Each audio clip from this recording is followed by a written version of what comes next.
internautas, bom dia! Sejam muito bem-vindos a mais uma edição do programa TV Call Center. E hoje nós temos imenso prazer em receber Diogo Oishi, que é diretor de recursos humanos da Instacarro. Diogo, muito obrigada pela sua participação aqui no nosso programa. Obrigado a vocês, Laura, pelo convite. Bom, como de praxe, né, a gente sempre inicia aí as nossas entrevistas querendo saber um pouco mais sobre a sua carreira, a sua trajetória profissional. Então, onde que você estudou, que tipos de trabalhos você teve, até você chegar onde está hoje? Eu comecei minha carreira como professor de inglês. Curiosamente, eu fiz um intercâmbio quando eu tinha 16 anos. Sou formado em administração de empresas.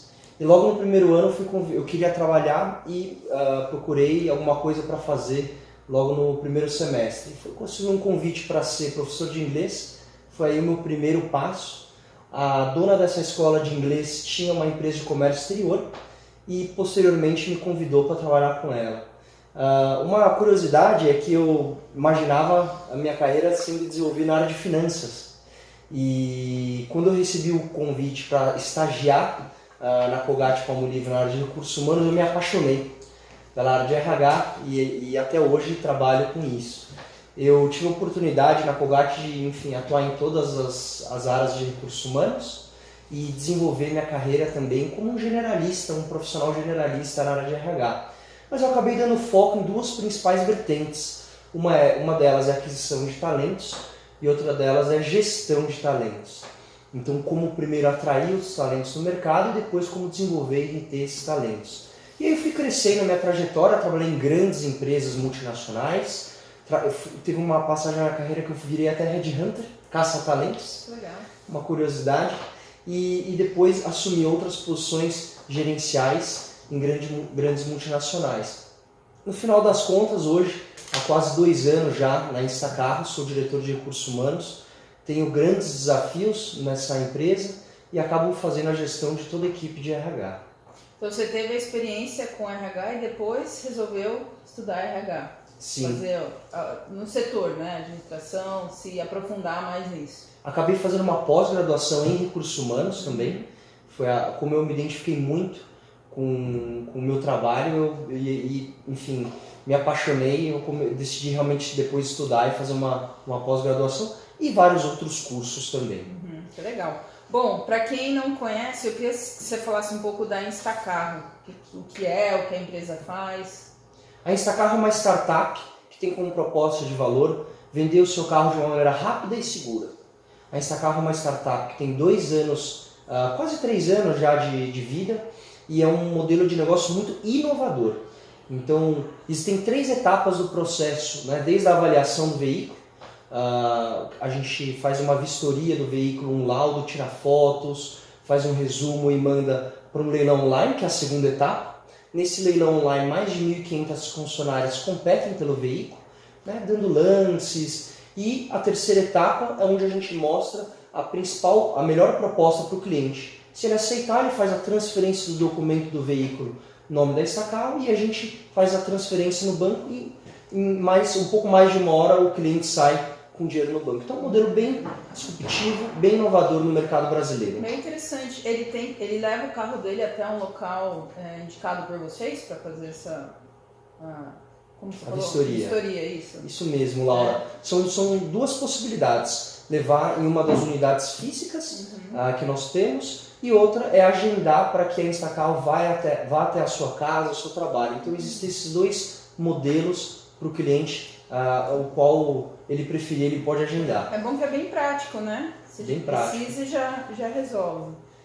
Vamos falar agora sobre o assunto, né, que eu acho que é de grande interesse aí dos internautas, que é a área de recursos humanos. Primeira coisa, temos muitos gestores nos assistindo. Qual que é a maior dificuldade das empresas em conseguir contratar os colaboradores que ela deseja? Uma das grandes dificuldades que eu vejo é a disputa pelos talentos. Né? Hoje o mercado de trabalho cada vez mais busca profissionais que se destacam e as empresas acabam competindo pelo mesmo talento. Né? E aí quando a gente fala de talento, é entender um pouco o que significa essa palavra no meu ponto de vista. Né? Então muitas empresas buscam pessoas que têm uma atitude muito destacada, né? Então, uma pessoa que realmente consiga resolver problemas, que consiga identificar e trabalhar em equipe de uma forma bastante consistente, até mesmo nas dificuldades, né? Então, quando a gente fala de trabalho em equipe, a gente fala com nossos pares, com o nosso gestor e com a nossa própria equipe, né? Então, mesmo nas dificuldades e adversidades, como essa pessoa, qual a atitude e o comportamento dessa pessoa perante essas situações. E até mesmo capacidades técnicas, né, comportamentais e muitas vezes uma habilidade ou outra destacada que o mercado de trabalho tem a escassez. Então, acho que tem essa questão muito forte da disputa pelos talentos, mas eu vejo também uma outra questão que está muito relacionada a como esses candidatos vêm se preparando, né? Então, desde as suas formações, de como eles aprendem a resolver as coisas. Por isso que é muito importante no começo da carreira você fazer tudo de uma forma muito bem estruturada. No final das contas, quanto mais você evolui, você carrega muito dessas experiências, sendo elas positivas ou até mesmo negativas. Então, no meu ponto de vista, a disputa pelo talentos e algumas funções novas que existem no mercado, né? Então, muitas empresas novas no mercado com funções e tecnologias novas. Então, como que as empresas hoje encontram essas pessoas, já que são muitas vezes capacidades que ainda nem as próprias graduações, as faculdades já começaram a tratar? Você acha assim que normalmente quando na sua experiência, né, a empresa abre uma vaga, ela tem tais requisitos, normalmente os candidatos vêm com todos esses requisitos? Tem uma disputa, igual você falou, de talentos, as pessoas realmente têm habilidades e competências pedidas pela empresa? Sim. Muitas vezes o que acontece, né, eu divido os candidatos entre os candidatos ativos e passivos, os que estão ativamente procurando uma oportunidade e vão entrar no site de carreira, vão fazer a inscrição. Existem os candidatos que não estão necessariamente buscando uma oportunidade naquele momento, né? Então, quando a gente olha esses dois universos, acho que trazendo esse contexto, fica mais fácil de responder. Para os ativos que estão buscando, sim, existem muitos que preenchem muitos dos requisitos, mas as empresas muitas das vezes acabam também indo atrás desses candidatos que não se inscreveram na posição. Eles nem estão procurando, mas pelo LinkedIn, talvez, né, as empresas encontram esse talento, digamos assim. Exatamente. Então acabam sendo essas duas estratégias para preencher a posição. E o processo seletivo acaba sendo um processo comparativo, né, Laura? Então, muito é comparar, independente se o candidato está ativamente buscando ou não, as empresas querem ter essa base comparativa para escolher o melhor profissional para aquela função. E quando acontece, a gente sabe, igual você falou, hoje tem a briga pelo talento. Aquela pessoa que é muito boa, tem 3 empresas querendo contratá-la. O que a empresa você acha que ela pode oferecer? Hoje se fala muito, por exemplo, dos benefícios, né? Se fala muito do home office. Você quer contratar uma pessoa, aí tem uma empresa que fala, olha, você vai ter que vir aqui das 8 às 5, você vai demorar 1h30 para chegar por onde você mora, e a outra fala, olha, você vai trabalhar de casa. O que você acha que... Eu falo do home office porque parece que é um benefício que todo mundo quer ter, né? O que você acha que as empresas podem oferecer, ou devem oferecer de benefícios para atrair esse candidato? Porque nem sempre é o salário, né? Ele vai ver que tem horário flexível, enfim, que tem outros tipos de benefícios. Sim, sim. O home office, benefícios, são duas questões que são muito bem trabalhadas, inclusive por muitas empresas, né? O home office, por sua vez, na minha visão, é o futuro de muitas profissões, né? Principalmente num contexto de uma economia globalizada, num contexto de disputa, sim, por talentos, e num contexto onde muitas pessoas vão aos grandes centros urbanos para encontrar essas oportunidades, né? Então, nesse contexto, eu visualizo que as pessoas cada vez mais passam muito tempo no trânsito, realmente se deslocando e deixando muitas vezes de fazer algumas coisas pessoais por conta disso. E já no modelo home office, você tem a oportunidade de, além de cuidar do seu trabalho, que é onde a gente passa muitas vezes metade do nosso dia entre deslocamento no trabalho e o retorno, para preencher a sua agenda com coisas pessoais, né? E principalmente com essa nova geração que vem, né? Eles buscam muito também poder desfrutar a vida, né? Em relação a esportes, estilos de vida, música, arte. Então, no meu ponto de vista, até pessoas que estão em momentos de vida pessoal com uma maternidade ou muitas vezes com alguma dificuldade de deslocamento por conta do trânsito mesmo. Então as pessoas acabam sim enxergando o home office como um benefício, né? Mas muito mais do que um benefício, eu costumo dizer que o home office ele acaba casando o contexto da empresa com o seu propósito pessoal. E acho, no meu ponto de vista, né, quando a empresa consegue casar o seu propósito de vida com o contexto da empresa, é onde a gente acaba tendo uma conexão e engajamento muito grande. Quando a gente fala de benefícios, que foi outro ponto que você comentou, sim, o benefício ele traz para aquele contexto de vida, e cada um tem o seu contexto de vida, ele pode linkar, poxa, um plano médico para quem vai virar pai ou mãe é um benefício super importante. Muitas vezes no estágio mais recente de carreira, onde os jovens acabam até ficando um pouco menos assim, tem menos probabilidade de pegar doença, é um benefício já que não necessariamente é tão utilizado ou valorizado, né? Muitas vezes um outro benefício que hoje em dia está muito latente é um benefício de esportes, academia, né? De atividade. Então acaba sendo mais valorizado. E eu trago um outro ponto que é como as empresas trabalham a sua marca empregadora, né?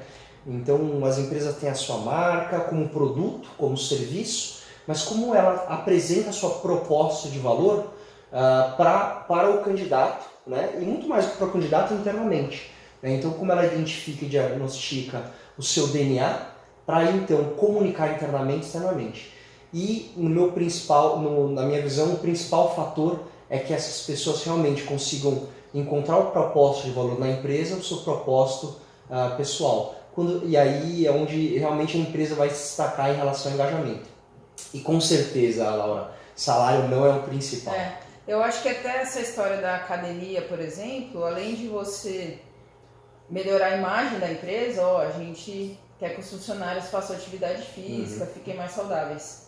O funcionário que ele faz atividade física, ele é mais saudável. Se ele é mais saudável, ele fica menos doente. Se ele fica menos doente, ele falta menos. Trabalha de maneira mais feliz. Então, tem vários pontos, né, que você pode enxergar dentro desses benefícios, que não é só, vou ajudá-lo a pagar uma academia, se for o caso, né? Bom, antes da gente partir agora para o ponto de vista dos internautas que querem se preparar melhor para entrevistas, acho que a gente pode dar algumas dicas também, né? Vamos agradecer aqui quem está nos assistindo. Se tiver alguém que você conhece, pode dar um alô, tá? Que aqui ao vivo. Vamos lá.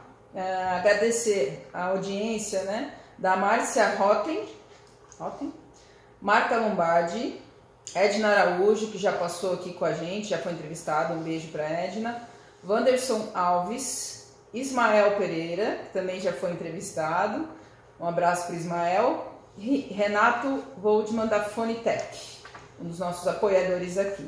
Além do Brasil, também temos pessoas nos assistindo em Portugal, Espanha, Colômbia e Índia. Você fala espanhol também ou não? Sim. Espanhol, inglês. Já fica a dica pro pessoal aí, que está buscando uma vaga. Depois a gente vai falar sobre isso, a importância dos idiomas. Tá certo.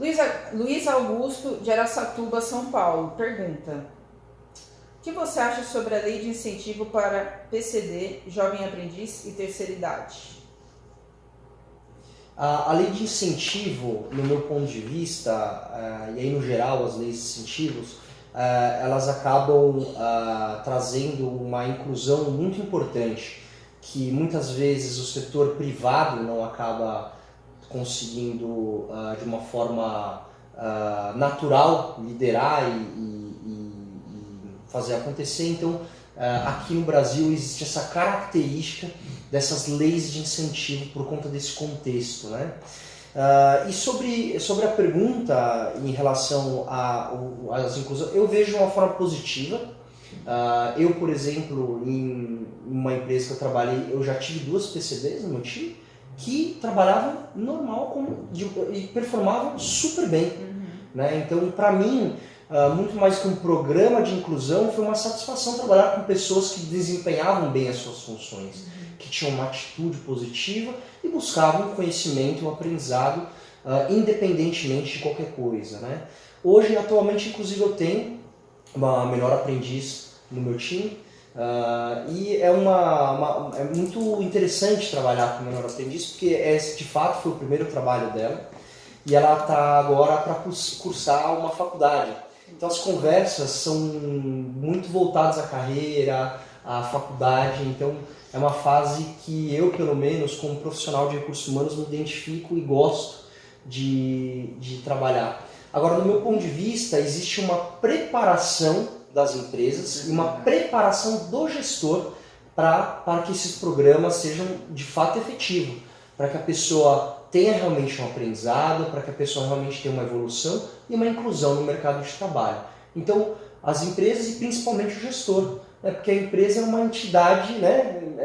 Uma entidade. O gestor tangibiliza para aquele colaborador a empresa e representa o desenvolvimento dela. Então, do meu ponto de vista, existe uma preparação, obviamente, que as empresas também devem passar. Até a gente falando de home office, né, no caso do PCD, por exemplo, se tiver algum problema de mobilidade, é perfeito, né? Você poder trabalhar de casa. A gente falou um pouco da lei do jovem aprendiz até antes de começar o programa, né? Como é importante essa inclusão dos jovens. E eu acho que quanto mais pessoas diferentes você tiver no ambiente de trabalho, mais as pessoas aprendem, né? Porque você não está lá só para aprender a desempenhar suas funções. Você está aprendendo a se relacionar com o outro. Sim. Você aprende, ensina. Então acho que isso que as empresas também hoje já estão tendo uma visão melhor sobre isso, né? Outra pergunta. Alfredo Silva de São Paulo. Como identificar o perfil de um candidato para uma determinada área? Talvez seja, não sei, aquela pessoa que fica fazendo anotações enquanto você fala, se apresenta, alguma coisa assim. Como identificar o perfil de um candidato para uma determinada área? Sim. Hoje em dia existem muitas ferramentas tecnológicas e cada vez mais existem técnicas para que o entrevistador, o recrutador, consiga extrair também do candidato melhor, né? Então eu entendo, e no meu ponto de vista, que o bom entrevistador não é aquele que deixa a pessoa nervosa ou que tenta muitas vezes ver se a pessoa está falando 100% a verdade ou se ela está omitindo uma coisa. Para mim, um bom entrevistador é aquele que tem a técnica, que tem a habilidade de deixar o entrevistado de uma forma bastante confortável e aí sim expor de uma forma natural. Existem entrevistas por competência, que são muito utilizadas. Existem hoje testes online, que tem estudos estatísticos e a formatação desses testes são muito assertivos, no meu ponto de vista, para identificar tanto o fit cultural que as empresas buscam, né, as atitudes, e até mesmo identificação de valores daquela organização, até mesmo as competências técnicas, né? Então aí existem já provas, existem testes para que o entrevistador consiga identificar naquela pessoa realmente se ela tem aquela capacidade. Obviamente que o contexto onde essa empresa trabalhou e a experiência ajudam também o colaborador a se projetar e a demonstrar isso para o entrevistador. Agora, no meu ponto de vista, a dica também seria que esse candidato conte histórias, dê exemplos, fatos e dados de como ele conseguiu contribuir. Hoje é muito comum até a gente ver percebe que muitas empresas fazem a entrevista por Skype. O que você acha disso? Você acha que seria mais interessante realmente ir lá presencialmente para fazer uma entrevista, para sentir o candidato, ou você acha que funciona igual se for online, por exemplo? Hoje em dia a tecnologia ajuda muito, realmente. Né? A gente estava comentando aqui da relação de ir ao trabalho, existe também a condição de ir a uma entrevista. Né? O processo de você ir a uma entrevista é interessante porque você já se imagina trabalhando naquele local, já sabe até muitas vezes o meio de transporte que você vai utilizar, quanto tempo, e vai conhecer a região também.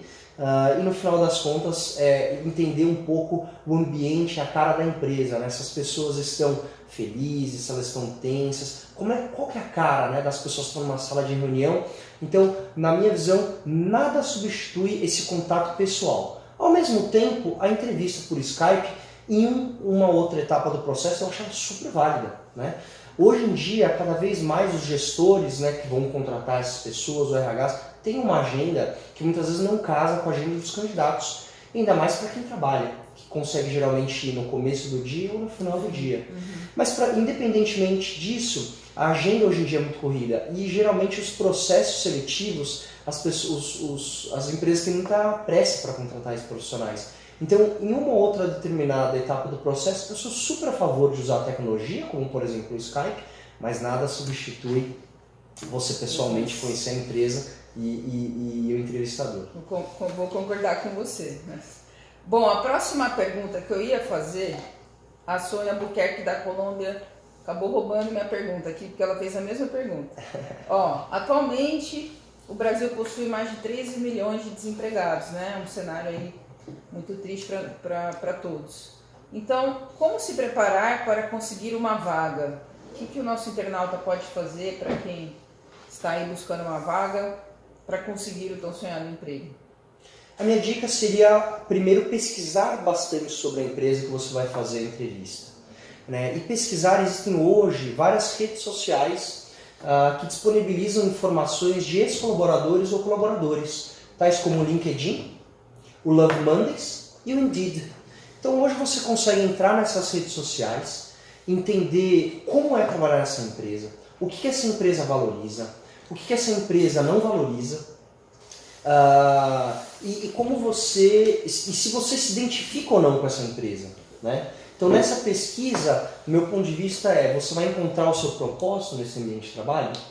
É o contexto, a empresa que vai te trazer essa satisfação de trabalhar lá e de levantar todo dia e desempenhar as coisas com paixão? Né? Então, no final das contas, o colaborador também tem a oportunidade de escolher a empresa. A outra dica seria pesquisar bastante sobre a descrição daquela função, a descrição de cargo. Geralmente as empresas divulgam suas oportunidades e colocam descrições do que eles buscam naquele candidato. Ao longo do processo seletivo, os candidatos os critérios serão aqueles. Os critérios não vão mudar, né? E isso sim, a descrição de cargo foi muito bem feita. Então, entender qual que é a descrição de cargo e projetar a sua experiência, contar as histórias, os fatos e dados através dos requisitos da posição, pode te ajudar na entrevista também. A falar, poxa, esse candidato tem muito a ver, as experiências dele, as histórias que ele traz, condizem muito do que a gente tem de expectativa.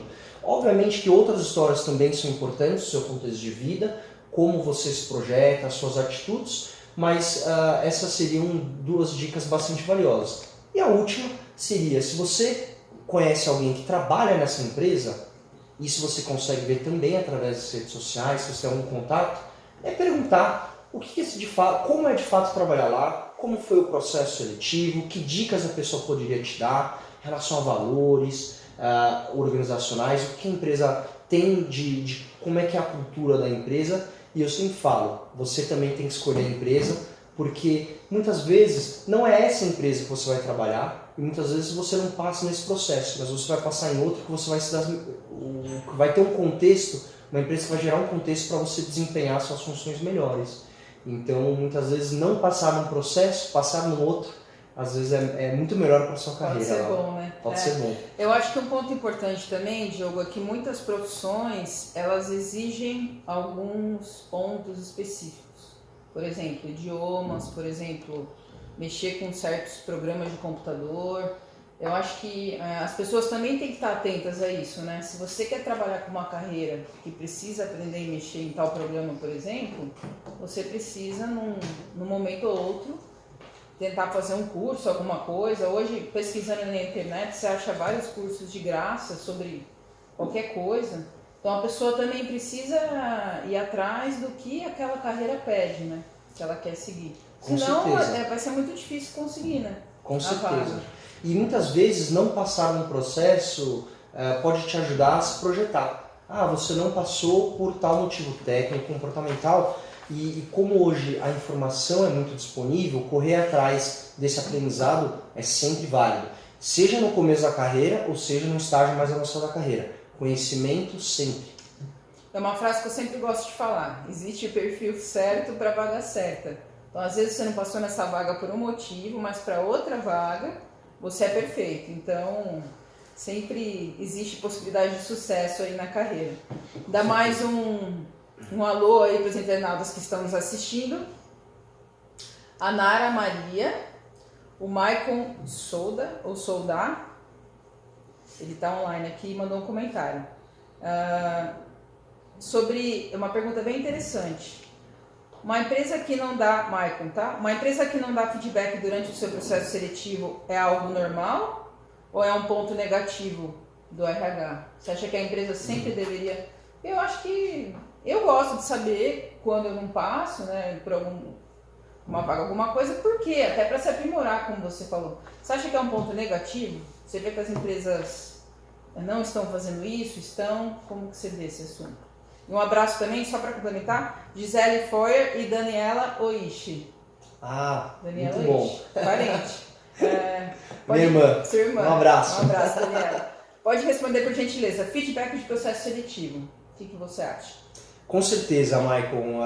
As empresas sim deveriam dar o feedback positivo. É o mínimo de respeito à pessoa, ao profissional, que disponibilizou o seu tempo, a sua agenda, o interesse em se locomover até a sua empresa para esse processo seletivo, gastou o seu tempo, gastou dinheiro, e hoje em dia as pessoas falam, né? Tempo é dinheiro, tempo é vida, né? Então você gastou parte da sua vida para aquele processo, se dedicou, e muitas vezes é o mínimo que a empresa deveria fazer, né? Então, com relação à imagem da própria empresa, né? Aquele recrutador, aquela pessoa representa a empresa, e também em relação ao mínimo de respeito a pessoa e ao profissional que teve interesse em se locomover e participar desse processo. Então, com certeza, as empresas deveriam ter isso como, não digo nem boas práticas, o básico. Quase que um dever, né? É um dever. Básico. Outra pergunta aqui de Portugal, do Porto, Adalberto Luz. A Instacarro é uma empresa que faz negociações por meios de sites, né? Do site. Com isso, vocês usam muito a tecnologia. Essa pergunta cai muito para call center também. Você acha que a tecnologia, de alguma forma, ela incentiva o desemprego? Ou ela causa o desemprego? A gente tem muito isso em call center, né? Aumenta a tecnologia, todo mundo acha que não vai ter emprego mais para ninguém. O que você pensa a respeito disso? Você acha que a tecnologia incentiva o desemprego? Adalberto, a tecnologia ela incentiva a oportunidade, do meu ponto de vista. Então, a tecnologia, quando você corre atrás, você busca o seu aprimoramento, o seu desenvolvimento profissional, é onde vão surgir as oportunidades de crescimento profissional, inclusive. Obviamente que em algumas situações muito específicas, elas sim acabam muitas vezes otimizando e ganhando escala para a empresa, e aí muitas vezes essas empresas acabam gerando esse turnover. Agora, quando essa pessoa se projeta e busca o desenvolvimento, ela vai encontrar outras oportunidades e principalmente tecnologia. Existem muitas tecnologias no mercado. E existe espaço para todos os profissionais buscarem o desenvolvimento, o conhecimento de tal tecnologia para ser um diferencial competitivo perante os outros candidatos, né? Então, no meu ponto de vista, a gente deveria enxergar isso como uma oportunidade, não como uma ameaça. É uma oportunidade de a gente estudar, se aprimorar, a gente buscar o conhecimento, a gente buscar o nosso desenvolvimento pessoal e profissional para que a gente consiga projetar a nossa carreira. Eu acho que o que está acontecendo é uma migração, estão surgindo mais vagas em TI. Então não é que está tirando as vagas, né? As oportunidades, como tudo muda no mundo, as vagas estão... várias pessoas para fazer o site, para desenvolver, para cuidar, né? Então o que acontece é que você tem que acompanhar o mercado, né? O que você falou, o que a sua profissão está pedindo, que novas profissões estão surgindo. Deixa eu ver se tem mais uma pergunta final. Tem a ver muito com o setor de RH e call center, que são aí os nossos internautas nos assistindo. Uma marca muito forte no setor de call center, turnover, absenteísmo, né? A gente vê isso acontecer bastante. Como melhorar esses índices? Eu começaria com um bom diagnóstico. Entender o motivo daquele turnover, entender o motivo daquele absenteísmo. E, para cada motivo, customizar um plano de ação e desenvolver uma ação. Então, se o seu colaborador está saindo para ir ao concorrente, por que ele está saindo para ir ao concorrente? Se ele está saindo para ir desempenhar uma outra atividade, qual que é essa outra atividade? Por que ele não buscou isso dentro da sua própria organização? Então, entendendo o motivo, existem planos direcionados, né? Para o absenteísmo, eu penso já que existe uma questão muito forte também, que eu comento do engajamento, né? Onde a empresa cria um contexto para que aquela pessoa consiga enxergar o link com o seu propósito pessoal, né? E dessa forma reduzir esses índices. Obviamente que também, para cada motivo do absenteísmo, uma solução customizada. Eu sou sempre a favor de encontrar o remédio certo, na dose certa, para cada problema. Ótimo.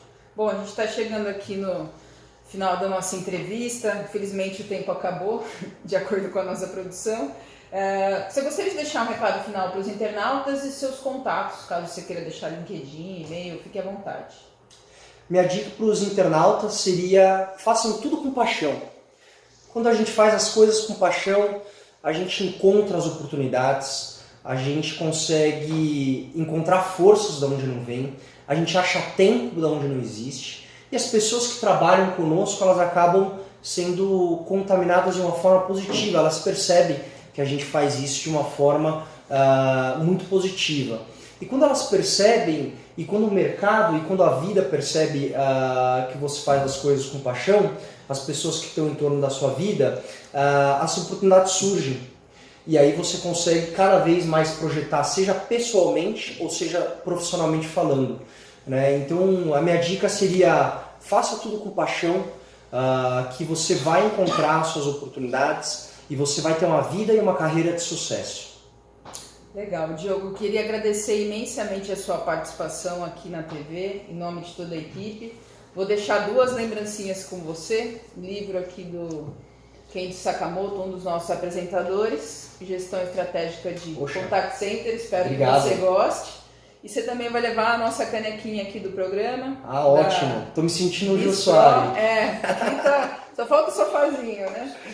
Essas 2 lembrancinhas para você Obrigado. lembrar da gente, né, literalmente. Queria agradecer imensamente a sua participação, espero que você volte. Daqui uns meses a gente se fala novamente para você voltar aqui no programa. Combinado. Bom, agradecimentos finais aos nossos patrocinadores, BizPro, Uso Digital, Editora Laços. Queria agradecer a participação dos nossos internautas.